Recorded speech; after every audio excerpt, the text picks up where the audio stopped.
So now it's my pleasure to introduce Judy Mundey, who's joined us today. Judy was born in Sydney and educated at Eastlakes and Mascot Public Schools. Mascot Public School is just across the road from the library. She was also educated at St George Girls High School. She later completed an arts degree and a law degree at Macquarie University, and in 1965 she married Jack Mundey. Judy was the first female president of the Communist Party of Australia from 1979 to 1982, and she stood as a candidate for the Communist Party of Australia in the 1967 and 1968 elections for the New South Wales Lower House in the seat of Phillip, and in the 1980 Federal House of Representatives election for the seat of Sydney. She was also one of a group of women who established the women's liberation movement in Australia in 1969. So Judy, welcome back to Mascot. Thank you, Alison. The suburb of your childhood. Yes, it was. Yes, but till I was nearly 10, and then we moved. But I continued at Mascot Primary School to finish my primary schooling, and then I went to St George, which was closer to where I was then living. Yes. So I'd like to start today's interview by asking you how you met Jack and what sort of person he was. Oh, I met Jack. Was one of those chance things. I went to university later in life, but I started off working in an office, and I got a job with the Builders Labourers Federation, and I met Jack there. He was involved in the union, was a union member, and frequently came into the union office. What sort of a person was he? He was highly intelligent, very well read, interested in the arts, had a very good sense of humour, and a feeling for humanity and for what sort of a world it ought to be. So I found him pretty interesting. So you just got chatting over the tea and coffee urn, or? Well, he became an organiser of the union, and so he was frequently in the union office, and I was working there, and so we began talking, and then he started to ask me out. And well, one night I was at a union function. The staff often went to union functions and assisted in one way or another. I went to one, and he was kind enough to take me home. And so after that I said, oh, all right, I would go out with him. And he took me to the ballet, and I was very impressed with that. I would be impressed too if someone took me to the ballet, yes. And then asked me to get married that night. Sorry. Which I thought was probably a bit premature, given it was the first time we'd actually been out. But I'd worked, I'd known him for some time by then. But anyway, we did end up getting married. And you had over 50 years together, I think. 55, yeah. So you both appear to be fairly socially conscious people with a passion for fairness and justice and equality. And I know that you studied arts and law at university, which would have heightened your social awareness. But Jack came to Sydney in 1949 to play rugby league. So what do you think fostered his commitment to social justice and humanity that you recognised in him? Jack came from a progressive family. He was one of 5 children. They were all very bright, actually, and great conversationalists. Pots of tea were a thing in those days, and they'd sit drinking tea when I met some of them, and they'd discuss everything. But his father was pretty progressive, and so I think they had an interest in people. He came from, he grew up, was born and grew up on the Atherton tableland in far north Queensland, which is a very beautiful part of Australia. And he came to Sydney to play football. But when he was playing football in those days, he was made an offer with the Parramatta club and came down to play for Parramatta. So he really was just interested in sports at that time, mainly interested in sports. But you needed to work during the week. It's not like now where people are paid lots of money for playing football, although when he became captain coach of a couple of teams and took them to premierships in both cases, you were paid something, but he needed to work in between time. And so one of the jobs he ended up, or that he got at that time, he'd worked in a couple of other places first, and then he became a builder's labourer. So I think at that stage he probably saw it as something to fill in time between football matches. But when he went into the building industry, he found that it was the conditions were very poor and the safety was almost non-existent. And it was an unfortunate feature of life in that industry that people were killed on the job. Jack he joined the union, became part of the rank and file organisation of the union. There was a corrupt union leadership at that time that was interested in keeping themselves in power, and so they would let employers know if it was one of these people from the rank and file organisation, and they'd frequently be sacked. But they persisted. They formed this terrific rank and file organisation, which eventually won the leadership of the union. And it was during that, and of course they became the leadership on a policy of doing something about improving the wages, the conditions, and certainly the safety of workers on the jobs. And so, of course, he became much more aware about all of those sorts of issues in that struggle to improve the union and to get rid of the old leadership. And you asked me before how I met him. What happened was when the old leadership of the union was defeated at the election and the new people came in, the then office staff walked out en masse. They didn't want to work with these new radical people. And so I knew somebody who worked in the trades hall, and I was a bit interested in getting a new job, and so that's how I came to work in the union office at that time and to meet Jack. Yes, yes. Oh, that's great. He was still very interested in sports. He had an encyclopedic knowledge of cricket and cricketing scores, which impressed me, but it would have been easy because I knew nothing about cricket. But I certainly learned something about it being with Jack. Yeah. And was very impressed that somebody could remember all of the scores of all of these individual cricket players. Anyway, I think cricket lovers are a bit like that. Yeah, I think you're right. Mm. Yes. So back to the stomping ground of your childhood, and specifically to Eastlakes, which is the subject of our exhibition here. Eastlakes was the second green ban, but the first started across the harbour in the upper-class suburb of Hunters Hill. So just a bit of background for people that aren't familiar with the Hunters Hill protest. In 1971, a group of well-heeled women were fighting to save a small patch of land which was known as Kelly's Bush from development by A.V. Jennings. So I imagine it must have been quite a surprise for Jack, who was also a member of the Communist Party of Australia and a builders labourer, and in that time maybe secretary of the union, to get a call from an upper middle class matron from the lower North Shore asking for help from the BLF. Can you recall that occasion? I know it was over 50 years ago, and what happened? Oh, well, it became very much part of our lives, so of course I remember it, and we became good friends with the third. They became known as the Battlers for Kelly's Bush. There were 13 women, lovely people, and they wrote to the union. They tried everything to save this bushland on the last remaining bushland on the Parramatta River. It had been open space always, that bit of land, and then there was a proposal to build on it, to develop it, like is happening with so much of the rest of Sydney ever since then, actually. I was going to say now, but ever since then.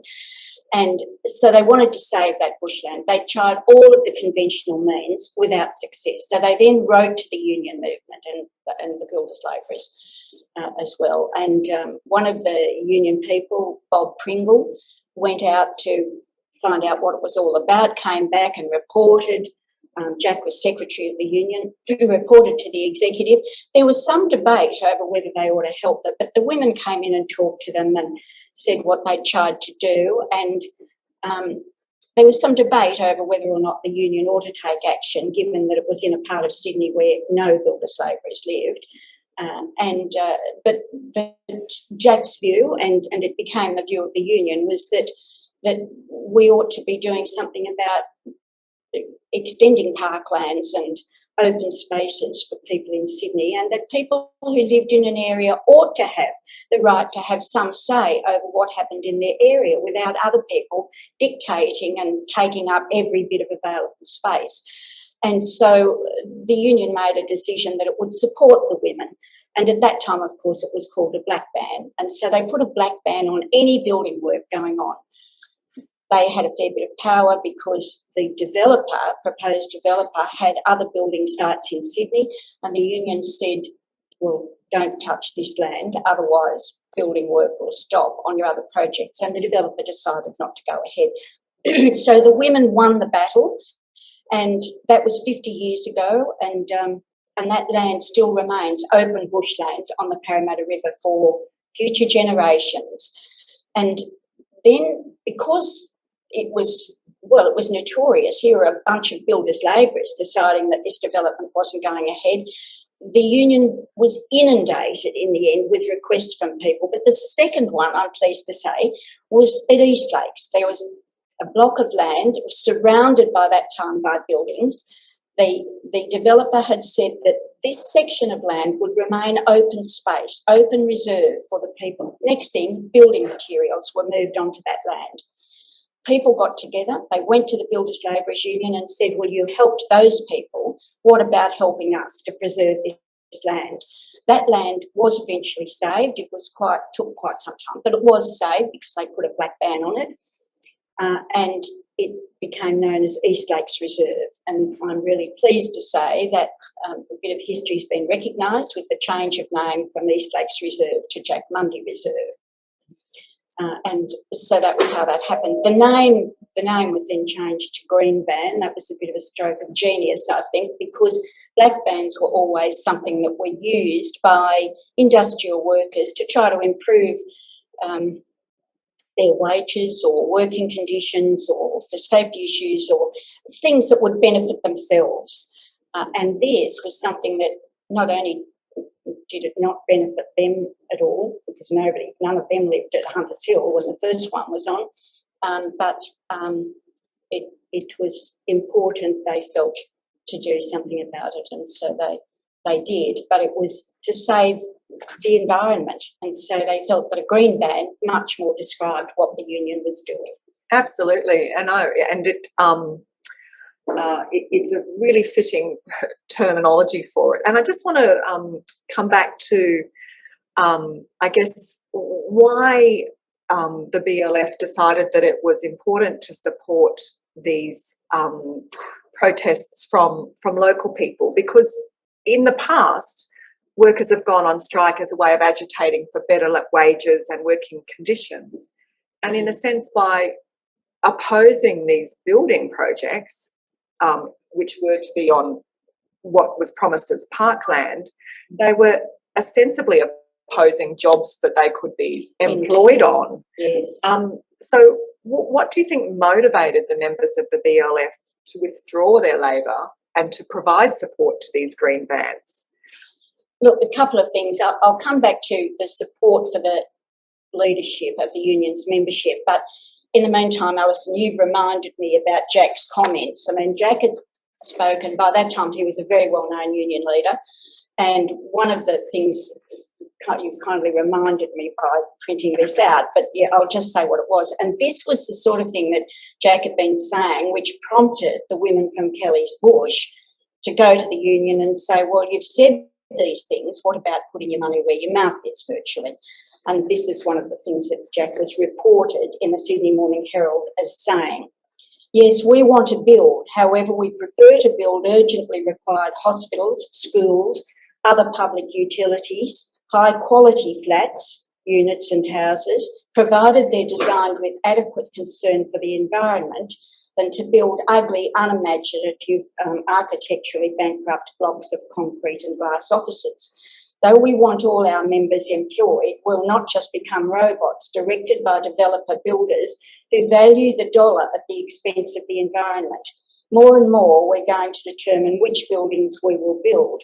The environmental interests of 3 million people, as we were in Sydney at that time, are at stake and cannot be left to developers and building employers whose main concern is making profit. Progressive unions like ours, therefore, have a very useful social role to play in the citizens' interest, and we intend to play it. So that was the sort of statement that Jack had been making, and these women came to them. Now, why did the members support the leadership when they made this decision? The members also made the decision. They were a very democratically run union. They came in on a policy of improving wages and conditions. They were very successful at doing this. The wages went up, the conditions improved, that the safety was a major issue. Safety officers were elected on all of the jobs. But the union members also came to union meetings and they had delegates meetings in between. So the members came and they'd raise the issues with them, these sorts of issues with them, and discuss it. Now, they weren't always immediately successful. Just as an example, the union also saved the Theatre Royal in Sydney. And what happened was there was a big new development going up where the Theatre Royal, a theatre had existed on that site almost continuously since the late 1800s. It was going to come down. There was a big new development going up. There'd be no theatre there. The theatre community approached the union, as did people from all over the state and then further afield. So the theatre community approached the union and said, will you help us we need to save this? And the union members didn't immediately agree with that. They did save it. The developer was a very progressive developer called Dick Dusseldorp, and he came back from overseas and spoke with the union, and in the end what happened was he agreed that a theatre would be incorporated, because it wasn't to save the building in that case, it was to have a theatre on that land. So they were building the MLC Centre. Dusseldorp agreed that a theatre should be incorporated into that building. Harry Sadler wasn't all that happy at first, but did it, and did it within a fortnight. They changed and came out with a proposal that would incorporate a new theatre into that building. But the members weren't all that enamoured at first, and so what they did was got people from the theatre community to come and address the union members about why keeping live theatres in Sydney was an advantage to all of the people of Sydney. So that was how that one was won. So because it was democratically run, because of the huge successes in improving things for the people on the job, the workers, and by the way, when I say democratically run, that meant that the union officials' wages were tied to those of the workers on the job. Excuse me, there was no high pay for union officials. When a strike was on, the officials weren't paid either. They worked naturally all during strike action, but they weren't paid. They got the same as they were in the same situation as the workers. So it was because of that, I think, that the members were prepared to go along with proposals by the union leadership about why they ought to engage in this sort of activity. So I'll let you grab a drink of water if you need one for your throat. Oh, thanks. I'd forgotten about that drink of water. It does sound like the union leaders had won the respect of the union members, and that the members felt included in the decisions that were being made about where their labour would be used. Yes, that's right. I think they did win enormous respect. I think, their lives had been improved so much for the better, and the union did things like there were a lot of migrant workers in the building industry, so the union made sure that there were interpreters at all of the union meetings, so that you had this group of people who could interpret in various languages, and they did that at union meetings as well. That's quite, what should I say, it's a par for the course today, but 50 years ago that was quite innovative, I'd say, and there weren't that many interpreters provided in public settings. Yes. Yeah. Because the union was, I think, someone described it as the most radical and innovative union the world has ever seen, because they also use their industrial power for social good in other ways as well, so that when the Gurindjis went on strike at Wave Hill in the Northern Territory, they at the time were still being paid rations, if you can believe it.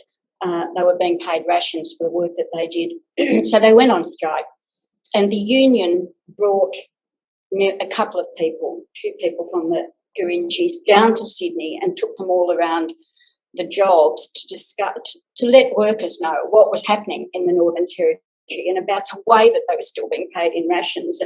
And so workers were very supportive of what was happening and of course, were financially supportive as well. So that was an instance of where the union took up a struggle on behalf of other people and let people in Sydney know what was going on in the Northern Territory.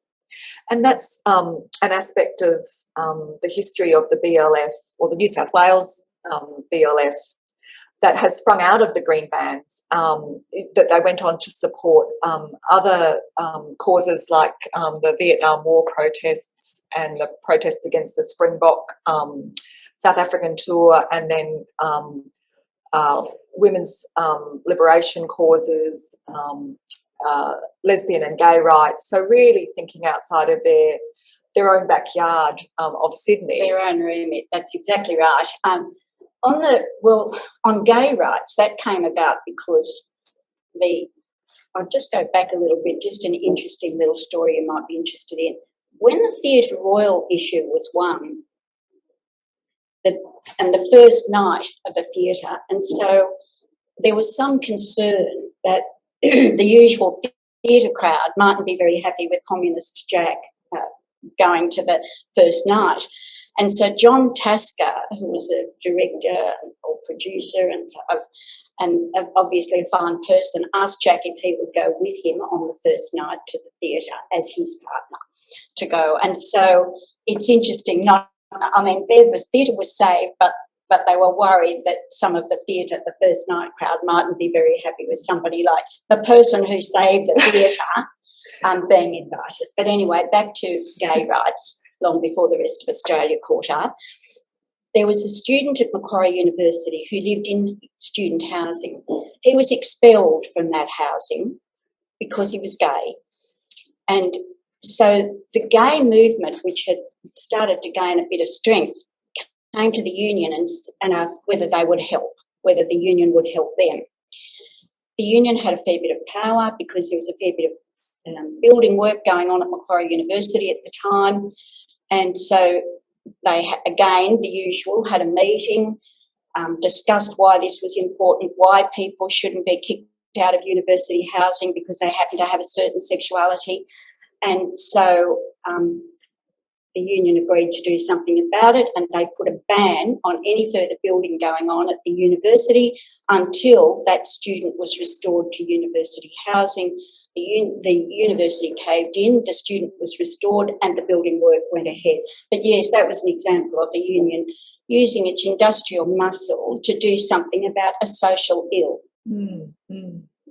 And we've been fortunate to be able to borrow a large part of an exhibition that the Trades Hall Council put together on the Green Bands, and that's part of the exhibition at Mascot Library, which is open for everybody to come and see, Monday to Friday, 10 a.m. till 6 p.m, and it's free. So as well as focusing on the Eastlakes Green Band, which is just down the road, Eastlakes, and now Jack Mundey Reserve, just down the road. There's also, that tells the wider story of the political force that the New South Wales BLF came to be. So, sorry, Judy. So, well, I was only going to say, with something like the Springbok tour, that, you know, when the Springboks came to Australia, it was an all-white team. Apartheid still existed in South Africa. A lot of people in Australia were very opposed to that. The union discussed those sorts of issues as well. And yes, a lot of them were involved in the anti-apartheid struggle in Australia, which, as you know, ended with a change in South Africa. Nelson Mandela was freed, and so that was another struggle that many of the union didn't take action itself about that, but many of the union members were involved in that anti-apartheid struggle. Yeah. And on the women's issue, no women worked in the building industry at that time, but women were saying, well, why shouldn't we be able to have jobs in the building industry? I mean, some of the jobs are heavy, but of course a lot of men wouldn't want to do those jobs either.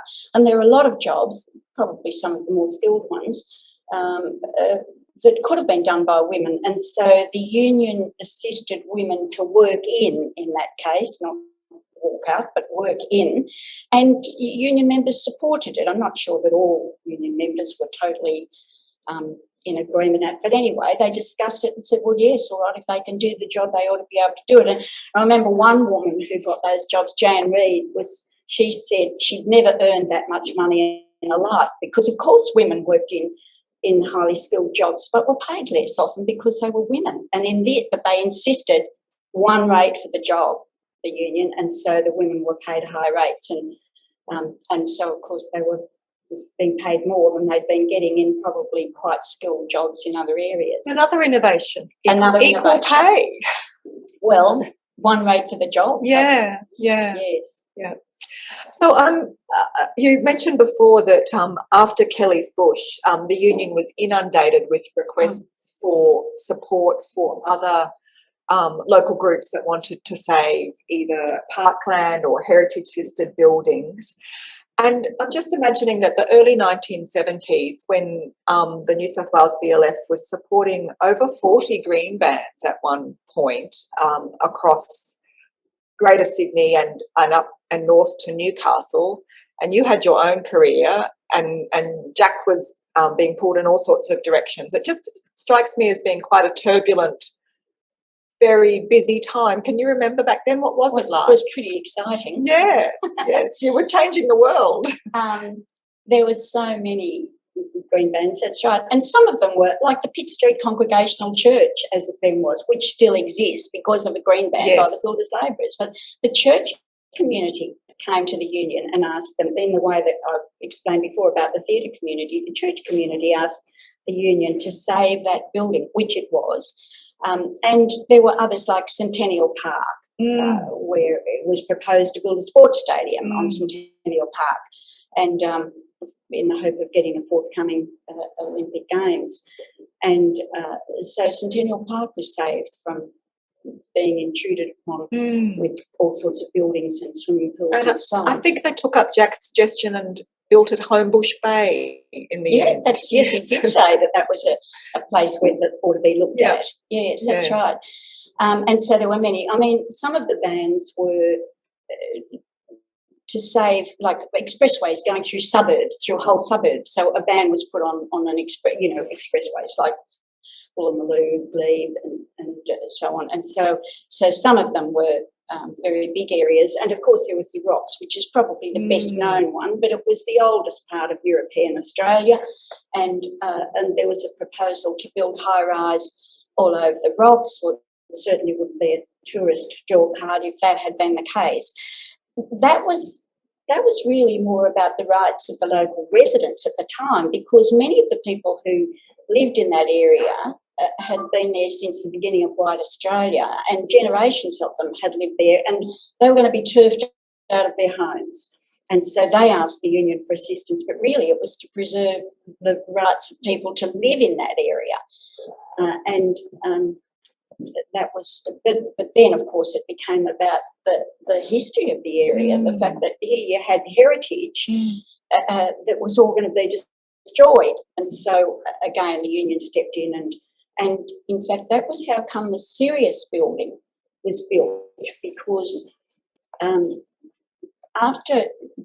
Rand government was elected, and meantime they'd been successful about preserving the Rocks area, but there was a fair bit of displacement of people, and so the Rand government agreed to build a purpose-built public housing building that could house a lot of these people who were displaced by what had taken place in the Rocks, and although the general area was saved.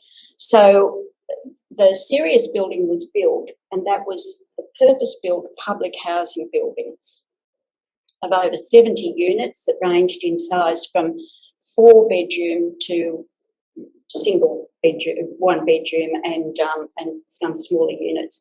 And so all of those working class people, families, and moved into that building, and so that's why there was a struggle to save the building much later, and which Jack also took part in. I mean, he was still fighting a good fight until just not long before, until he died, really.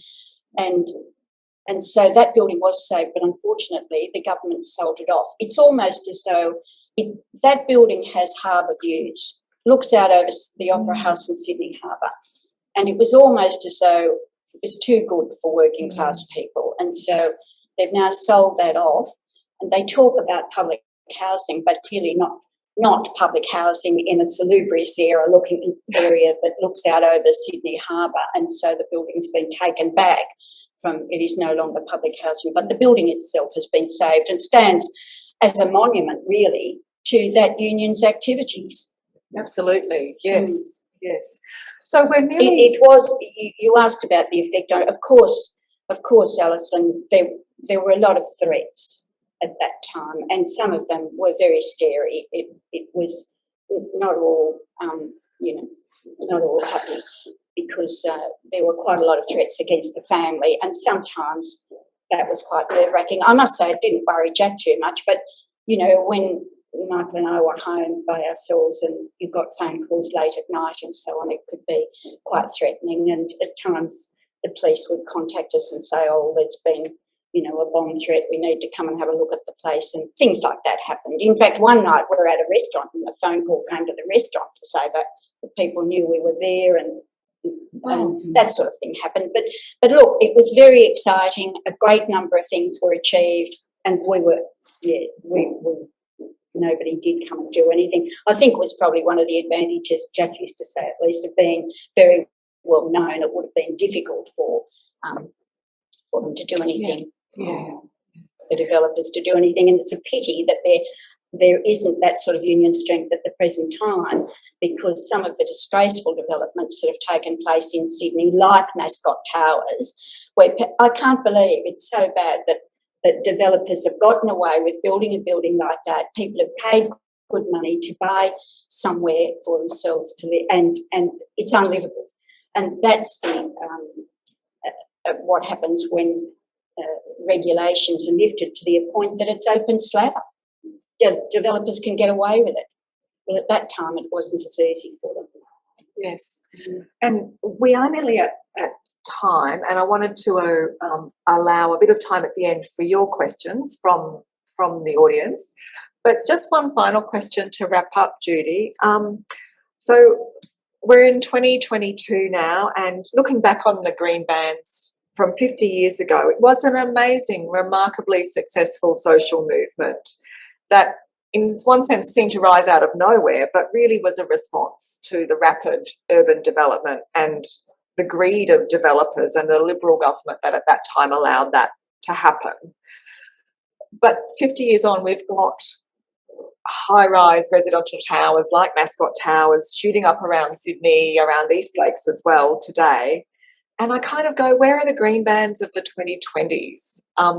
Do you have any thoughts about that? You've mentioned that unions aren't as strong today as they were in the 1970s. They're a great deal more restricted. Of course, there were restrictions in the 1960s and so on as well, but and in fact unions could be fined and leaders of unions jailed for taking actions that were deemed unlawful at that time. But what happened was a union leader called Clary O'Shea actually did go to jail because a union was on strike, and massive millions of workers in Australia stopped work to demonstrate again when Clary O'Shea was put in jail.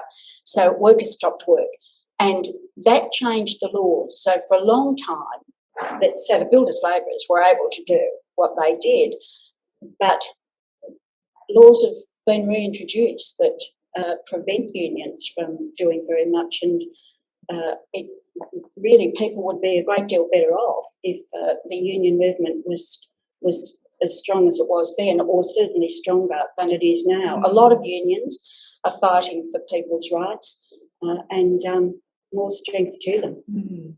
And the industrial landscape has changed significantly, I think, since well, the 1970s. It makes it much more difficult for that, and maybe something like the Clary O'Shea situation might have to happen again. Indeed. So I'm just looking at a laptop on my lap to see what if there are any questions for you, Judy. And there is one here from Patricia Curthoys, who says it's wonderful to hear your involvement in the movement, Judy. How long did Jack, did she, you've got, Patricia's written, how long did Judy continue to work for the union before you went on to other things?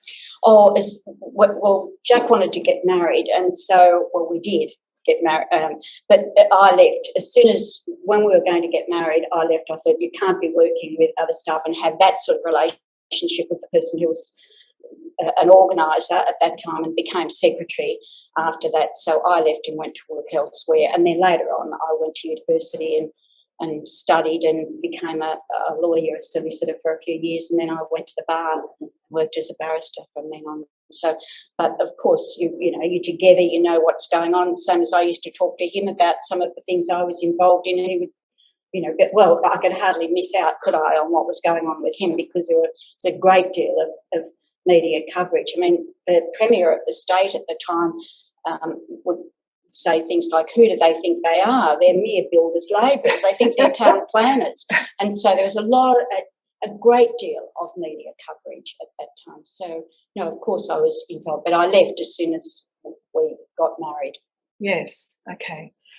Just while we wait to see if any other questions come through, I'll just mention another bit of Green Band's wider history that you might like to comment on, Judy.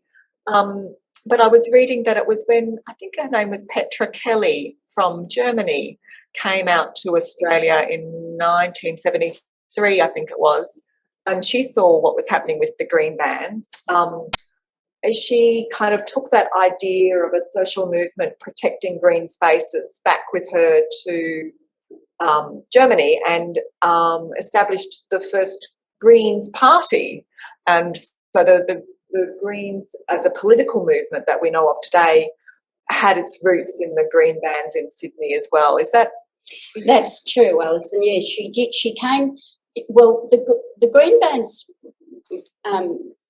got some international publicity, not just in Australia. And she read about it, and she came to Australia. And well, there was a meeting at the Trades Hall. Actually, she attended that. But anyway, we had dinner.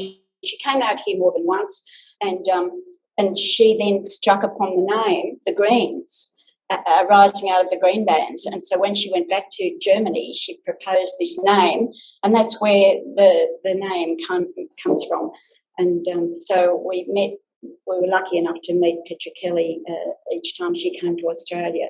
She was, yes, a wonderful environmentalist, as indeed the builders' labourers were. Yes. Wonderful environmentalists and savers of heritage, because the union had a great deal to do with the National Trust. I mean, whereas people like then Premier Askin sneered at the builders' labourers, the National Trust certainly didn't. They thought it was wonderful to have this organisation that was capable of doing what the Trust itself wasn't able to always do, that is preserve buildings. And so Jack and John Morris of the National Trust at that time developed a close relationship, and Jack would contact John and ask, when they'd had all these requests, to say, but what do you think? And so the National Trust were advisors, became advisors to the builders' labourers about what buildings should be. So yes, it was a pretty interesting and exciting time that went on for a long time. And after Jack stepped down from the union, he was invited to speak to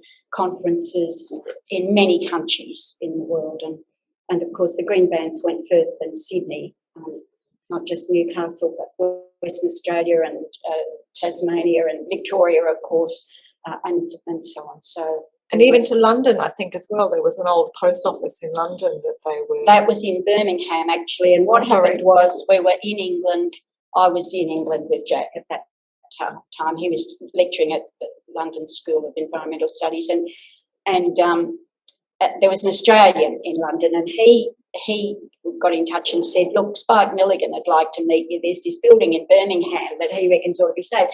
Because Milligan used to come to Australia because his mother lived here at Woy Woy, and he used to come out and visit. So he knew about the green bands because of that. So we had dinner with Spike Milligan, and he said he wanted could Jack come and have a look at this post office in a marvellous building in Birmingham that was to come down. So Jack spoke with a bloke called Peter Carter, who was the head of the the secretary of the building union in England at that time, in that part of England. And so they met, and a green band was placed on the Birmingham post office. Jack spoke about the sorts of things they'd been able to achieve in Australia, and the Birmingham post office is still there today. So, yeah. That's fantastic. Yeah. Yes. And perhaps that's a good news story to end on, to think about a grassroots movement that started in Sydney that had international implications and brought good news to from the people of Birmingham to the people of Eastlakes. What a connection, hey? Yes. And so we're very pleased to have the Jack Mundey Reserve in Eastlakes. It's looking pretty beautiful at the moment with all the rain that we've had. I cannot imagine that space without that park, because it is quite dense residential area. So my thanks on behalf of everybody to Judy Mundey for travelling today and coming to talk to us about. It's a pleasure. Thank you so much for talking to us about Jack Mundey and the legacy of the New South Wales BLF and the Green Bands. I hope that you'll be able to make your way to see the Parks for the People exhibition at Mascot Library, which has been extended until the 31st of March. So we'd love to welcome you into Mascot Library, and look out for information about next month's Flashback Friday talk, where we will be going to Arncliffe, to the southern end of the Bayside Council LGA. And Leonie Bell, who won the Ron Rathbone Local History Prize last year, will talk to us about the very interesting history and reincarnations of DePito, an old house in Arncliffe. So thank you, everybody, for joining us. Thank you, Judy, for coming, and have a good afternoon. Bye for now.